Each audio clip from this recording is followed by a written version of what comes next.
Hey guys, അപ്പം നാളെ ഇതിൽ നിന്ന് വെളിയിലോട്ടൊരു പോയിന്റ് എടുക്കാനാണ്. ശരിക്കും പറഞ്ഞാൽ ഇങ്ങനെയൊക്കെ വയറ് കൊണ്ടിട്ട് ഇത് എങ്ങനെയെങ്കിലും ഒന്നും മെയിൻ്റെനൻസ് ചെയ്യണമെങ്കിലേ എങ്ങനെ പറ്റും എനിക്ക് അറിയാൻ വയ്യാത്തോണ്ടിരിക്കുന്നത്.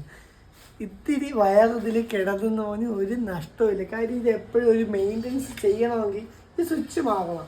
ആ വയർ ഇനി കൊടുക്കണമെങ്കിൽ വലിയ പാടാണ്. ശരിക്കും പറഞ്ഞു കേട്ടാ. അപ്പോൾ ഇത്തിരി വയറും കൂടെ എത്ര നീളത്തിന് കിടന്നെന്ന് പറഞ്ഞാൽ ഒരു ബുദ്ധിമുട്ടുമില്ല. അപ്പോൾ ഇനി ചെയ്യുന്നവർ അറിഞ്ഞും കണ്ട് ചെയ്യണം. കാര്യം ചെയ്തവനെ കുറ്റം പറയുന്നത് എന്ന് പറഞ്ഞിട്ട് എന്നെ ഒരുപാട് പേര് ഒരുപാട് കാര്യങ്ങൾ പറയുന്നുണ്ട്. അപ്പോൾ നിലവിൽ അങ്ങനെ പറയുന്നതെന്നല്ല, കുറച്ച് മെയിൻ്റനൻസ് രീതിയിൽ ഈ വയറിങ്ങും പ്ലംബിങ്ങും ചെയ്യാറുണ്ട്. ഇല്ലെങ്കിൽ ഇത് പണിയാണ്. എത്ര പറഞ്ഞിട്ട് കാര്യമില്ല. അതാണ് ഇപ്പോഴത്തെ അവസ്ഥ കേട്ടോ. അതുകൊണ്ട് പറയുന്നത് കേട്ടോ. ഇനി ഇതിന്ന് ഒരു ലൈൻ കൊണ്ടുപോകാം. ഓക്കെ, അപ്പോൾ ഇതൊക്കെ തന്നെ ഇന്നത്തെ പരിപാടി. ആരെയും കുറ്റം പറയല്ല. ചെയ്യുമ്പോൾ ഇത്തിരി നല്ല രീതിയിൽ ചെയ്തു കൊടുത്താൽ നല്ല കാര്യമാണ്. ഏതൊരു കാര്യം പറ്റുന്ന രീതിയിൽ പറ്റുമെങ്കിൽ നല്ലോണം പണിഞ്ഞു കൊടുക്കും. ഓക്കെ, ഇഷ്ടപ്പെട്ടത് ഫോളോ ചെയ്യണേ.